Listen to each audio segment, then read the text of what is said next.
Hello commandos, welcome to Biomentors classes online.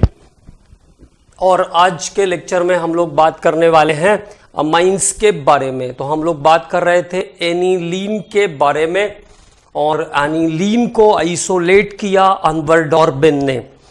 Aniline को अनवर डॉर्बिन ने isolate किया। This is the important point, this is one of the important point, ठीक है। और उसके बाद फ्रिट्ज ने इसको एनिलीन नाम दिया। इसके बाद एनिलीन को लैब में बनाने के लिए हम नाइट्रोबेंजीन का रिडक्शन करते हैं इन presence of SN and HCl।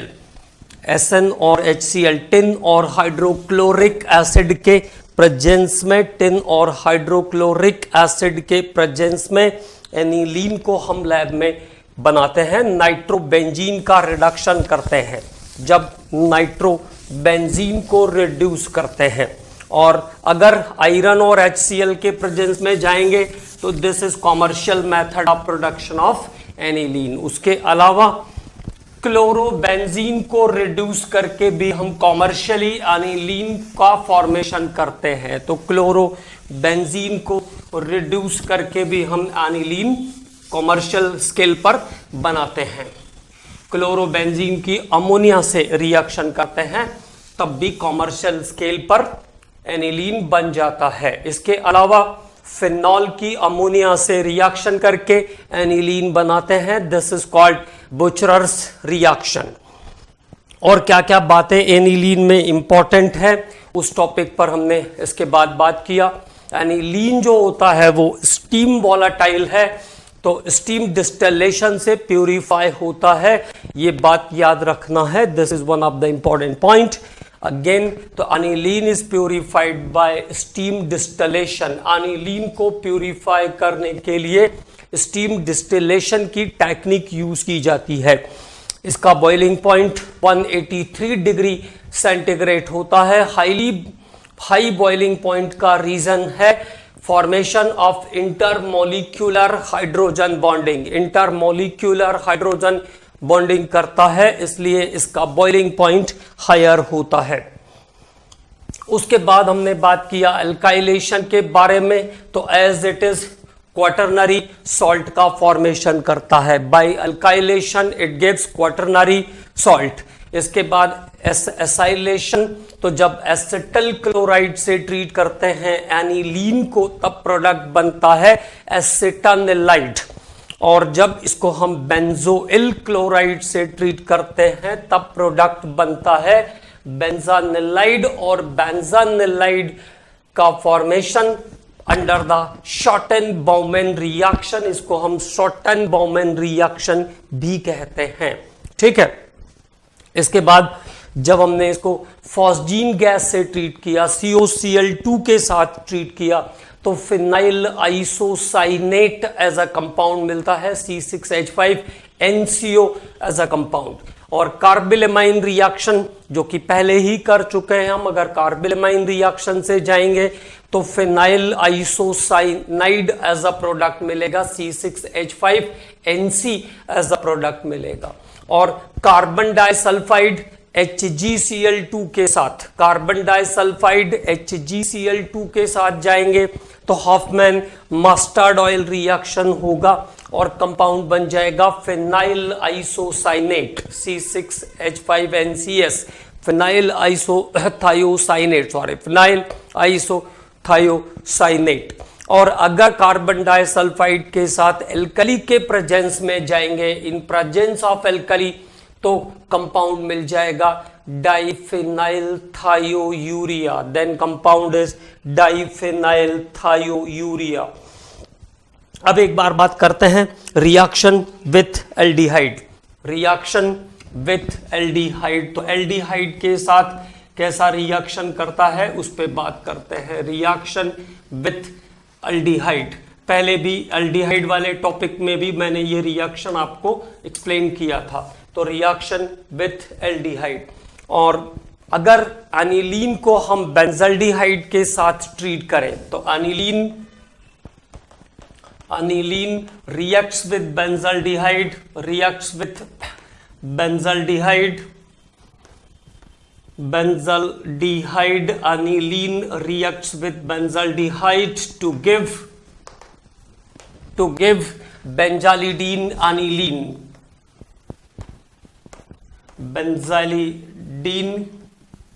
बेंजालिडीन aniline बनाता है, benzalidene aniline reacts with benzaldehyde to give benzalidene aniline. क्या प्रोडक्ट बनाएगा? Benzalidene aniline as a product बनाएगा, give benzalidene aniline. It is also known as Schiff base और Annals base. इस कंपाउंड को हम Schiff base या Annals base भी कहते हैं. तो this compound is also called Schiff base और Annals base. ठीक है, तो बेंजाल्डिहाइड के साथ अनिलीन का reaction, there is C6H5CHO. This compound is benzaldehyde. C6H5NH2 is the aniline. C6H5NH2 क्या होता है? अनिलीन होता है. और जिंक क्लोराइड का presence 250 degree centigrade is the sufficient temperature for dehydration. यहां से वाटर रिमूव हो जाएगा and the product is benzalidene aniline or Schiff base or Annals base. तो this is called benzalidene aniline or Schiff base or Annals base is the compound. तो ये इसका compound formation हो जाएगा. ओके, तो this is the reaction with aldehyde. तो जब किसी एल्डिहाइड के साथ रिएक्शन करेगा तो Schiff बेस बनाएगा. मैंने आपसे ये कहा था कि नॉर्मल एल्डिहाइड भी जब अमाइंस के साथ रिएक्शन करते हैं तब बनने वाले कंपाउंड को हम Schiff बेस या Annals बेस कहते हैं. That compound is called Schiff base और Annals बेस. तब भी उस कंपाउंड को हम Schiff बेस या Annals बेस कहते हैं. तो ये बातें याद रखना है. ओके, अब बात करते हैं अगले रिएक्शन पर. तो what is the next reaction, उस पर बात करेंगे. तो एल्डिहाइड के साथ रिएक्शन करके कंपाउंड बनेगा. आपको अब क्लियर हो गया है. रिएक्शन विथ ग्रिग्नार्ड रिएजेंट, ये हमने नॉर्मल वाले अमाइंस में भी नहीं किया था, तो यहां कर लेते हैं इसके साथ. Reaction with Grignard reagent.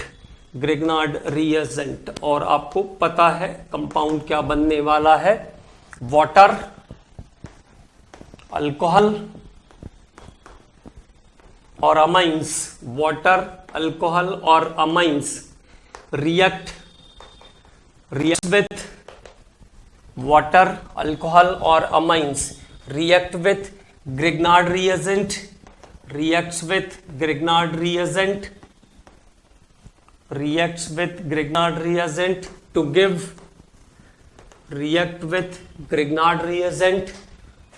give alkanes.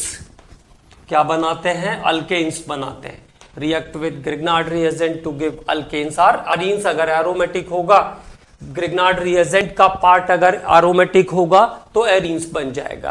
तो give alkenes in which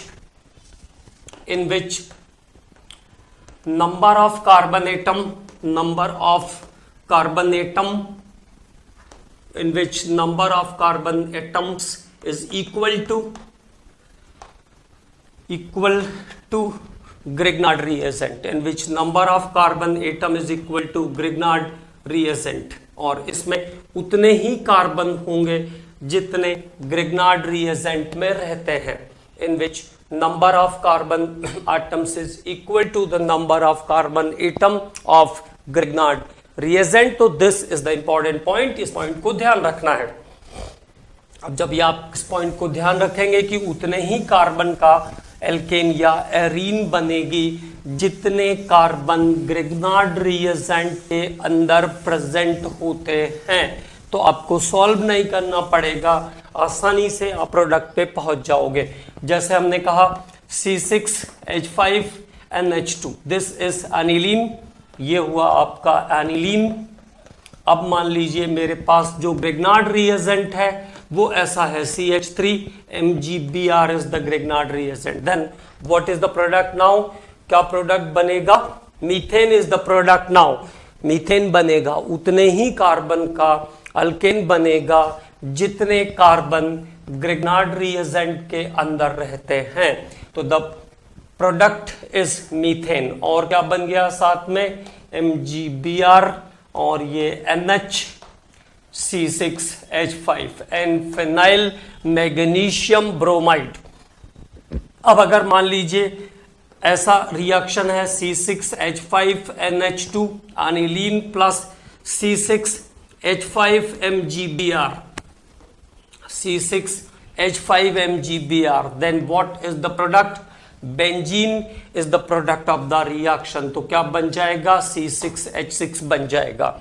if the reactant is like this C6H5NH2 aniline plus C2H5MgBr ethyl magnesium bromide, then what is the product of the reaction? The product is ethane. The product is ethane। C2H6 is the product of the reaction। ठीक है, तो उतने ही carbon का alkene बनेगा जितने carbon Grignard reagent के अंदर present होते हैं। तो this is one of the important reaction. अब बात करेंगे इसके बाद ऑक्सीडेशन ऑफ एनिलीन के बारे में, अबाउट ऑक्सीडेशन ऑफ एनिलीन। तो next reaction is oxidation of aniline. Oxidation of aniline,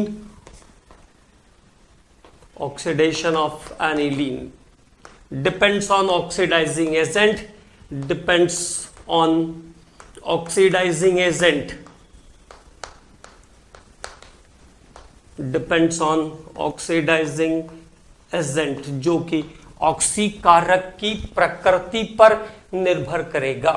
depends on nature of oxidising agent. ठीक है, तो अब देखिए बात करते हैं एनिलीन के ऑक्सीडेशन के बारे में, about oxidation of aniline in different steps. Number 1, पहला स्टेप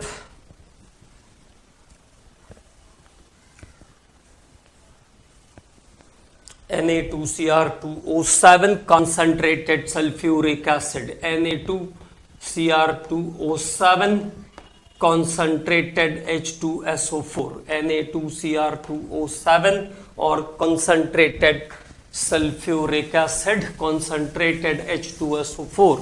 तो प्रोडक्ट आएगा parabenzoquinone, parabenzoquinone. The product is known as parabenzoquinone, parabenzoquinone. अब इनको क्या है, रिएजेंट के हिसाब से ही ध्यान रखना पड़ेगा। ठीक है, तो प्रोडक्ट क्या आ जाएगा? पैराबेंजोक्विनॉन इज द प्रोडक्ट,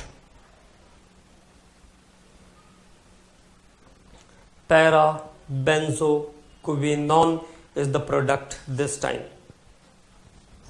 अगर ऑक्सीडाइजिंग एजेंट में NaOCl सोडियम ऑक्सीक्लोराइड या HOCl यूज करते हैं, NaOCl या सोडियम ऑक्सीक्लोराइड या हाइपोक्लोरस एसिड यूज करते हैं एज ऑक्सीडाइजिंग एजेंट, तो प्रोडक्ट आ जाएगा para aminophenol, para aminophenol. Product is para aminophenol. तब प्रोडक्ट क्या बनेगा? Para aminophenol. वॉयलेट कलर का कंपाउंड होता है पैरा अमाइनोफिनॉल। तो NaOCl या HOCl यूज करेंगे तो प्रोडक्ट क्या आ जाएगा? Para aminophenol is the product. Alkaline कैमनोफोर, अल्कलाइन कैमनोफोर अगर हम यूज करते हैं एज अ ऑक्सीडाइजिंग एजेंट, तब प्रोडक्ट बन जाएगा azobenzene, C6H5N double bond N C6H5। That time product is azo benzene, तब प्रोडक्ट क्या बनाएगा, azo benzene is the product, तब प्रोडक्ट बनेगा azo benzene. When it is oxidised with acidified कैमनोफोर, acidic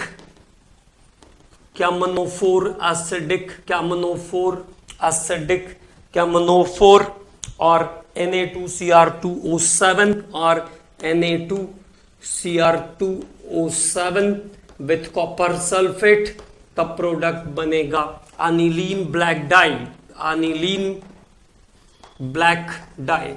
तो aniline black dye is the product this time. तो इस time product क्या बन जाएगा, एनिलीन ब्लैक डाई बन जाएगा। ओके, तो this is some important oxidation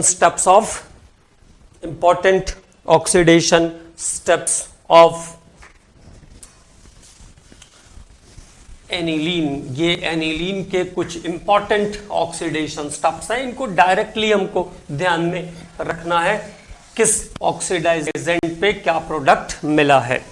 ठीक है, अब बात करते हैं इसके बाद ऑक्सीडेशन के बाद reaction due to benzene nucleus, इसका बेंजीन न्यूक्लियस के कारण होने वाला केमिकल रिएक्शन। तो reaction due to benzene nucleus, तो देखो नॉर्मली जो एनिलीन है वो हाईली रिएक्टिव होता है, अमाइंस है ना, बेस है और हाईली रिएक्टिव होता है। तो NH2 ग्रुप है इसके पास, have a lone pair electron भी इसके पास प्रेजेंट है, लोन पेयर इलेक्ट्रॉन भी इसके पास प्रेजेंट है। तो नॉर्मल कंडीशन में it is ortho para directing group है ये, ऑर्थो पैरा डायरेक्टिंग ग्रुप है एनिलीन का NH2। तो NH2 group of aniline is ortho para directing group. लेकिन कंडीशनली कभी कभी क्या होता है, जैसे मान लीजिए एसिडिक मीडियम है, अगर स्ट्रॉन्ग एसिडिक मीडियम अगर हम जा रहे हैं, स्ट्रॉन्ग एसिडिक मीडियम, अगर मीडियम स्ट्रॉन्ग एसिडिक है तो उस कंडीशन में क्या होगा, एसिडिक मीडियम है, जैसे H2SO4 है यहाँ पे, तो H2SO4 क्या करता है, it transfer H plus plus HSO4 minus ions. जो रिएक्शन आप सल्फ्यूरिक एसिड के प्रेजेंस में करोगे वहां पे H प्लस आयन तो प्रेजेंट रहेगा, और H प्लस आयंस का प्रेजेंट क्या करता है, इस ग्रुप को एक्टिवेटिंग ग्रुप से डीएक्टिवेटिंग ग्रुप में कन्वर्ट कर देता है। कैसे करेगा, तो देखो ये क्या हो गया, NH2 था ये अनिलीन, और इसके पास एक इलेक्ट्रॉन पेयर है, और यहां से क्या आएगा, एक प्रोटॉन आया तो वो इसके साथ एडअप हो जाएगा। Now it is converted into NH3 plus. अब ये कैसा हो गया, NH3 प्लस हो गया, तो ये क्या बन गया, एनीलीनियम आयन बन गया। This is converted into anilinium ion. तो अगर स्ट्रॉन्ग एसिडिक मीडियम का इफेक्ट है तो ये क्या हो जाएगा, एनीलीनियम आयन में बदल जाएगा, और एनीलीनियम आयन के पास अब कोई इलेक्ट्रॉन पेयर नहीं बचा है रिंग पर ट्रांसफर करने के लिए। तो एक लाइन ध्यान रखेंगे, एनीलीनियम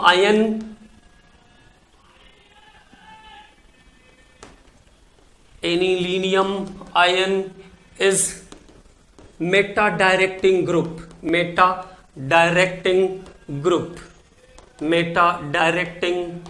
एनीलीनियम आयन जो है वो मेटा निर्देशक होते हैं, anilinium ion is meta directing group. It is strong electron, it is strong deactivating group, deactivating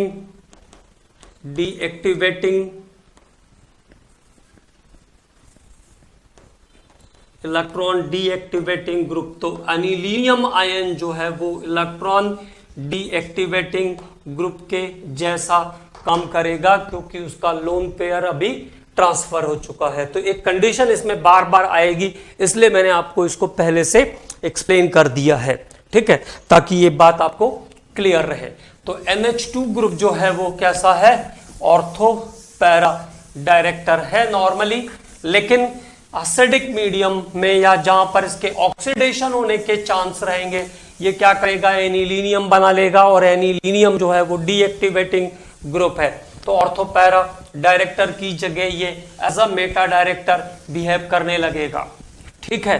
तो ये कंडीशन इसमें आती है, इसलिए इसको ध्यान में रखना है। अब बात करते हैं इसके रिंग से होने वाले रिएक्शन के बारे में। तो नंबर 1 पहला reaction with bromine water at room temperature. तो ब्रोमीन वाटर के साथ रूम टेम्परेचर पर जब रिएक्शन करेगा, bromine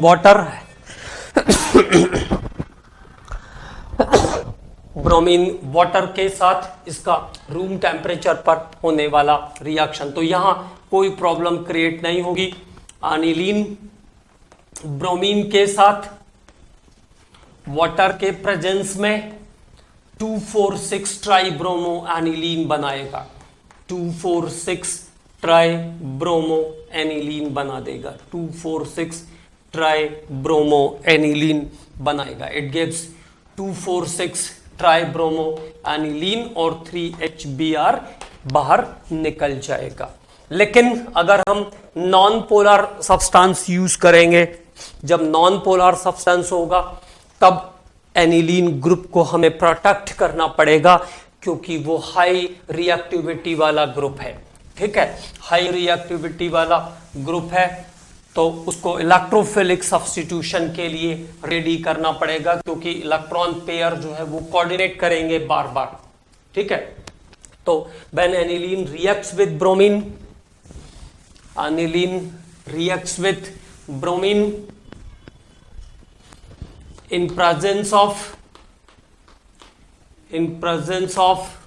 non-polar solvent, then NH2 group is protected by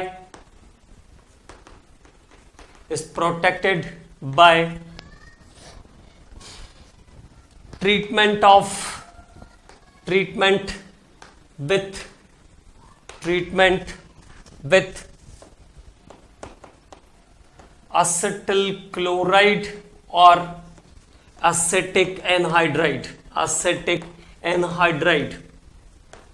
तो पहले हेलोजिनेशन बाद में स्टार्ट करना है हमको, पहले क्या काम करना है, ग्रुप को प्रिजर्व करना है ताकि वो excess of pair of electron available ना करा पाए, ठीक है। तो पहला काम ये करना पड़ेगा, ठीक। और देखिए ब्रोमीन नॉन पोलर सॉल्वेंट, तो पहला काम हम क्या करेंगे, एसिटल क्लोराइड या एसिटिक एनहाइड्राइड के साथ इसको हम ट्रीट करेंगे सबसे पहले, ओके।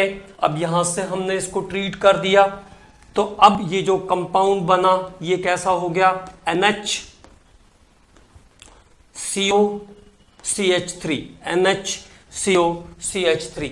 तो अब इसका जो लोन पेयर बचा हुआ है वो रिंग पर ट्रांसफर ना होकर के ऑक्सीजन के साथ कोऑर्डिनेट करेगा, मतलब वो रिंग पेयर अब कोई एक्स्ट्रा इफेक्ट नहीं डालने वाला है, तब आराम से ऑर्थो पैरा ब्रोमो वाला रिएक्शन हो पाएगा। क्योंकि देखो ब्रोमीन कैसा है, पॉजिटिव, जो ब्रोमीन आएगा वो पॉजिटिव है। अगर लोन पेयर ऊपर बचा रहेगा तो लोन पेयर क्या करेगा, ब्रोमीन को अपने तरफ खींचने की कोशिश करेगा।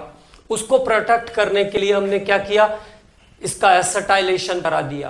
तो एसिटिल क्लोराइड से ट्रीट किया तो NHCO वाला ग्रुप आ गया। तो जो लोन पेयर है वो ऑक्सीजन के लोन पेयर के साथ अब कोऑर्डिनेट करेगा, वो रिंग की तरफ इफेक्ट नहीं डालेगा। इसलिए अब जब हम ब्रोमीन से इसको ट्रीट करेंगे, non polar solvent carbon disulphide के प्रेजेंस में जब हम इससे ब्रोमीन से इसको ट्रीट करेंगे तो हमें प्रोडक्ट मिल जाएगा ऑर्थो पैरा ब्रोमो एसिटानलाइड। ये आया NHCOCH3 और ये ब्रोमीन और ये दूसरी बार NHCO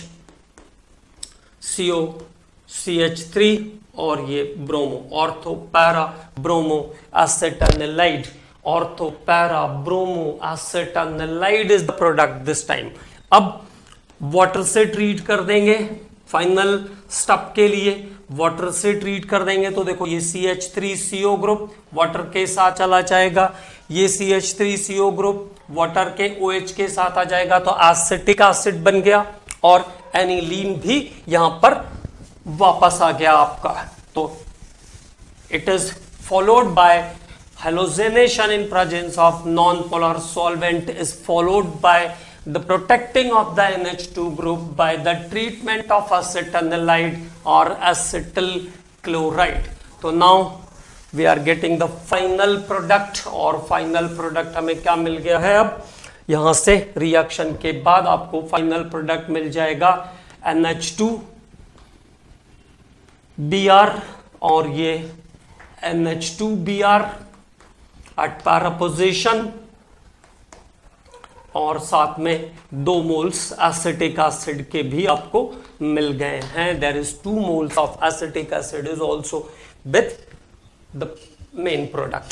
ओके, तो the product is ortho para bromo aniline, but it is directly not possible, तो it is followed by the treatment of aniline by acetyl chloride और acetic anhydride।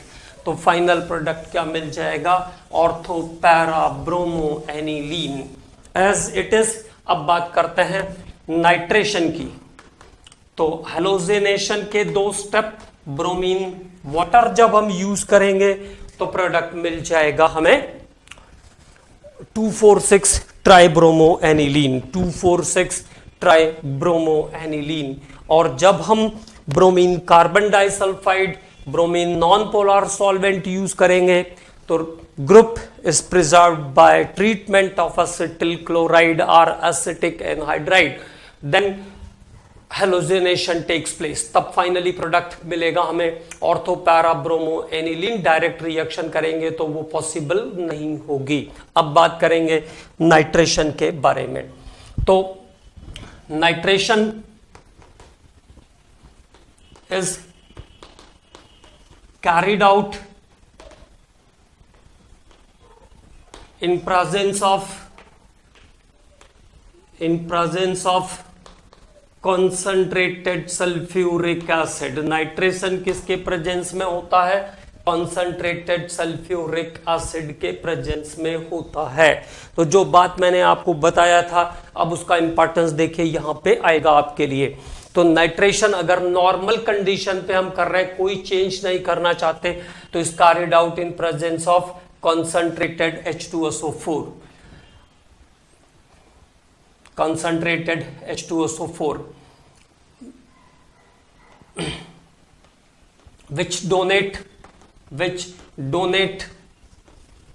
which donate proton. और ये क्या करता है? ये proton donor होता है, which donate proton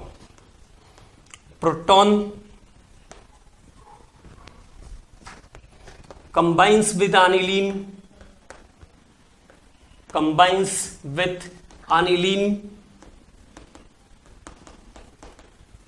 to produce anilinium ion, और वो प्रोटॉन एनिलीन से कंबाइंड हो जाएगा और क्या बना देगा? एनिलीनियम आयन बना देगा। Combines with aniline to produce anilinium ion. It is meta directing group. It is meta directing group. जितना उसका इफेक्ट आएगा, it is meta directing group and produce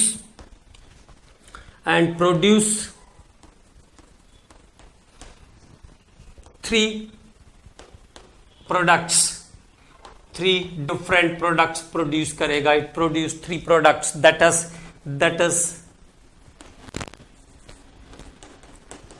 ortho, meta and para, जो कि ortho, meta और para तीनों condition पे आ जाएगा।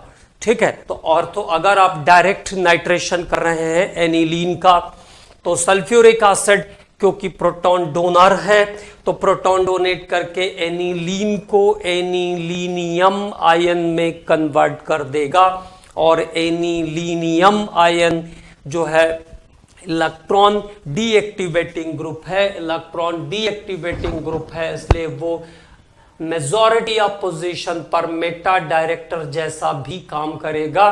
तो टर्शरी टर प्रोडक्ट आ जाएगा, 3 प्रोडक्ट आपको मिलेंगे, टैरी प्रोडक्ट भी बोलते हैं इसको, है ना। तो ऑर्थो पे भी मिलेगा, मेटा पे भी मिलेगा और पैरा पे भी मिलेगा, जितना परसेंट वो डीएक्टिवेट कर पाए। ठीक, तो पहले तो हम डायरेक्ट नाइट्रेशन के बारे में बात कर रहे हैं, उसके बाद फिर आगे के स्टेप पर बात करते हैं। तो first of all direct nitration में क्या होगा, टैरी प्रोडक्ट मिलेगा, मतलब 3 पोजीशन ऑक्यूपाई होगी, that is ortho, para and Meta. तो एनिलीन का नाइट्रेशन, एनिलीन का नाइट्रेशन, बल्कि मैं ऐसा कहूं direct nitration, direct nitration, direct nitration in presence of concentrated sulfuric acid, तो मेजॉरिटी ऑफ प्रोडक्ट मिलेगा मुझे पैरा पोजीशन। लेकिन यहां पे जहां मेटा बिल्कुल नहीं मिलना चाहिए था, वहां पे मेटा पोजीशन पर भी 47% ईल्ड आएगी, and then some yield at ortho position. हर बार ऑर्थो पोजीशन यहां पे लेस होगी क्योंकि 2 इलेक्ट्रॉन, 2 पास 2 एडजेसेंट ग्रुप्स हैं तो रिपल्शन होगा। ठीक है ना, तो पास 2 ग्रुप है तो रिपल्शन होगा। तो 51% is the ortho para position, 51, 47% is the Meta, और 2% इज द ऑर्थो पोजीशन। तो इट गिव्स टैरी कंपाउंड, और इसमें ऑर्थो, पैरा और मेटा तीनों कंपाउंड बनेंगे जब आप एनिलीन का डायरेक्ट नाइट्रेशन करने की कोशिश करेंगे तब। अब बात करते हैं नाइट्रेशन के दूसरे स्टेप पर। तो ये बात clear, sulphuric acid proton donor है और वो प्रोटॉन एनिलीन को दे देगा, क्योंकि एनिलीन लोइस बेस जैसा काम करता है, तो वो एक H+ को गेन कर लेगा और एनिलीनियम आयन में कन्वर्ट हो जाएगा, and that anilinium ion is electron, वो इलेक्ट्रॉन विड्राइंग ग्रुप जैसा काम करने लगेगा। तो मेजॉरिटी ऑफ प्रोडक्ट जहां मेटा पर बिल्कुल नहीं जाना था, वहां मेटा पर 47% प्रोडक्ट हमको मिला, है ना।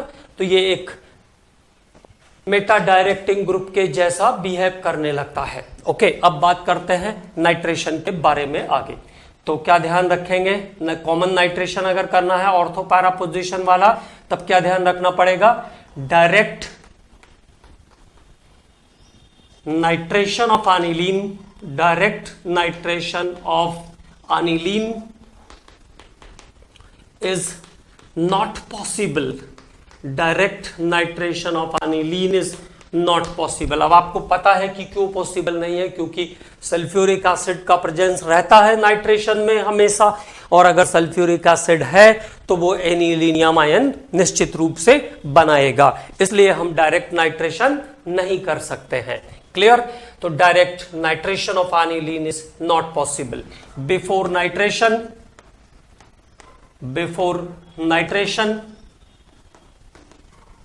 NH2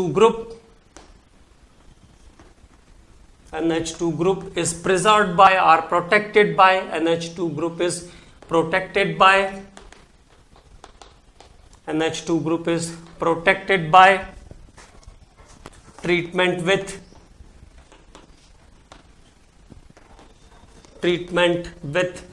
acetyl chloride or acetic anhydride, protected by treatment of acetyl chloride और एसिटिक एनहाइड्राइड, मतलब हम ग्रुप को प्रोटेक्ट कर देंगे। तो जब ग्रुप को प्रोटेक्ट करेंगे तो मैंने आपको बताया था कि जो लोन पेयर इलेक्ट्रॉन है वो अब ट्रांसफर नहीं हो पाएगा और H+ आयन उसको कोऑर्डिनेट नहीं करेगा और उसका कोऑर्डिनेशन किसके साथ होगा, ऑक्सीजन के साथ होने लगेगा। तो लोन पेयर को हमने बिजी कर दिया, उसको इन्वॉल्व कर दिया काम में।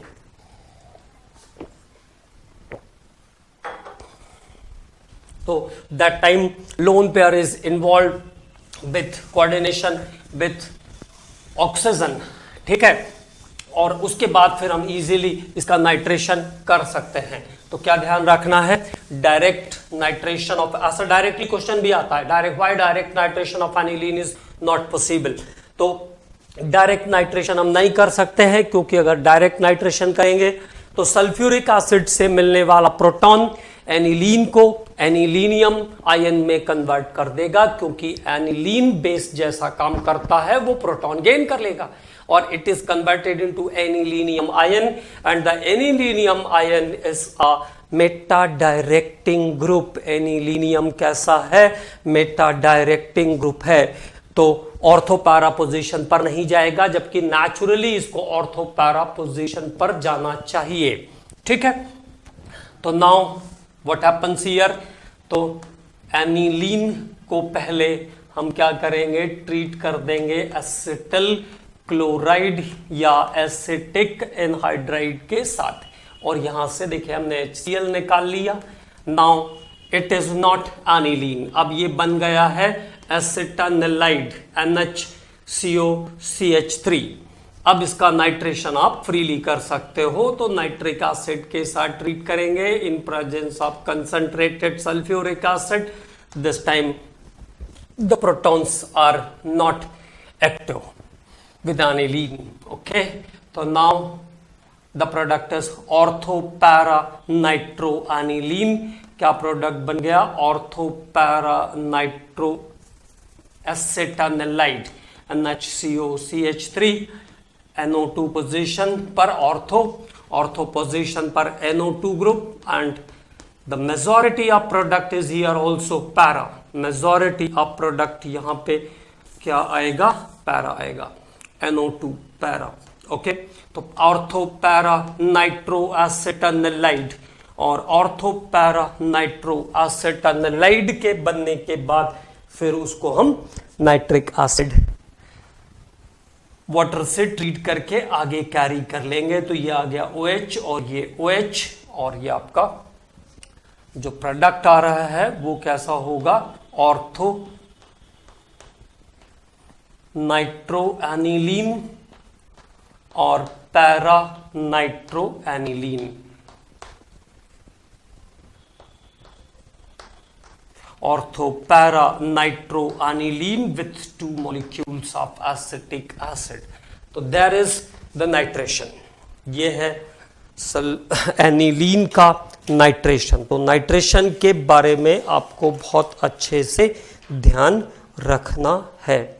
और पैरा यहां पर मेजॉरिटी ऑफ प्रोडक्ट होगा, क्योंकि 2 ग्रुप पास पास रहते हैं, हैवियर ग्रुप, तो वो रिपल्शन करते हैं, इसलिए पैरा प्रोडक्ट जो होगा वो कैसा होगा, मेजर प्रोडक्ट होगा इस रिएक्शन का, ठीक है। तो para is the major product, major position पे क्या रहेगा, पैरा रहेगा, है ना। तो देयर इज द नाइट्रेशन। अब नाइट्रेशन के बाद बात करते हैं about sulphonation.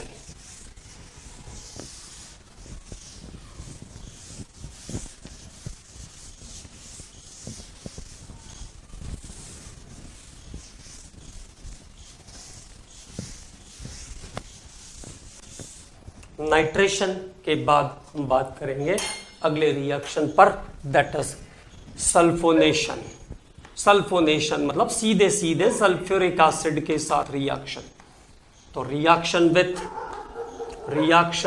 With H2SO4, reaction with sulphuric acid और H2SO4। तो सीधे H2SO4 से रिएक्शन पर बात करते हैं। अनिलीन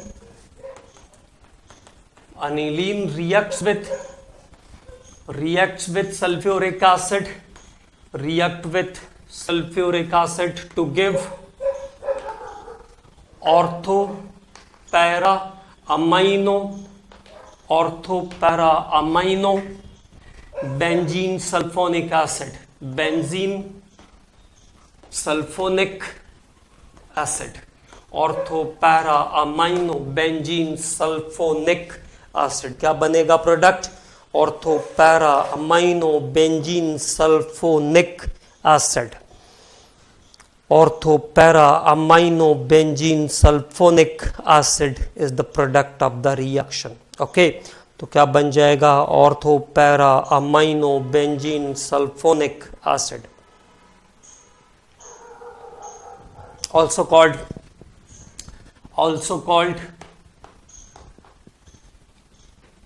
सल्फानिलिक एसिड, सल्फानिलिक एसिड, और इस कंपाउंड को हम सल्फानिलिक एसिड भी कहते हैं, ऑल्सो कॉल्ड सल्फानिलिक एसिड। तो देखो, ortho-para amino benzene sulphonic acid OHSO3H, ये आपका रिएक्शन और आपका प्रोडक्ट अनिलीन के साथ SO3H at para position, there is 98% of para and only 2% of ortho, SO3H। तो ortho-para amino benzene sulfonic acid is the product, but majority of product is para। तो हम सीधे सीधे ऐसा भी कई बार आप देखेंगे बुक्स में भी ऐसा लिखा रहता है, it gives mainly para amino benzene sulfonic acid। तो मेनली क्या बनाता है? Para amino benzene sulphonic acid बनाता है, क्योंकि ऑर्थो का कंपोजिशन केवल 2% है इस रिएक्शन में। ठीक है, जैसे नाइट्रेशन में मेटापोजिशन पे जाने के बाद केवल 2% ऑर्थो नाइट्रो बचा हुआ था और 47% मेटा था और 51% ऑर्थो था, पैरा था। ठीक है, तो there is the reaction with sulphuric acid और sulphonation.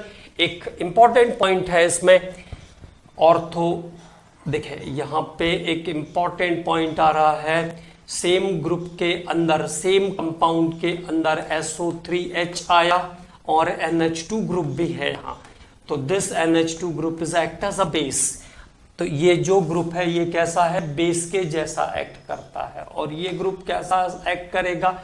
As a acid act करेगा। ये प्रोटॉन डोनेट कर सकता है। तो when in the single organic compound there is acid and base, both the groups are present. जब किसी सिंगल ऑर्गेनिक कंपाउंड में एसिड और बेस दोनों ग्रुप प्रेजेंट होते हैं तो it reacts to form internal salt, आपस में रिएक्शन करके इंटरनल सॉल्ट प्रोड्यूस करते हैं and that internal salt is called zwitterion. इस इंटरनल सॉल्ट को हम क्या कहते हैं? ज्यूबिटर आयन कहते हैं। तो मैं लिख दूंगा, पहले हम लोग बात कर लेते हैं इसके रिएक्शन के बारे में। तो ये बन गया आपका प्लस और ये आपका अगला है स्टेप इसका, और ये NH2 के साथ SO3 नेगेटिव। ठीक, तो organic compound,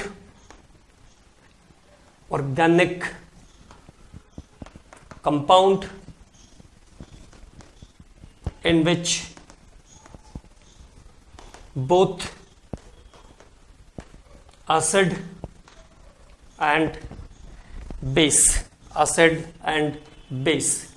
groups are present। ऐसे ऑर्गेनिक कंपाउंड जिनमें एसिड और बेस दोनों ग्रुप प्रेजेंट होते हैं, both acid and base groups are present. It reacts to form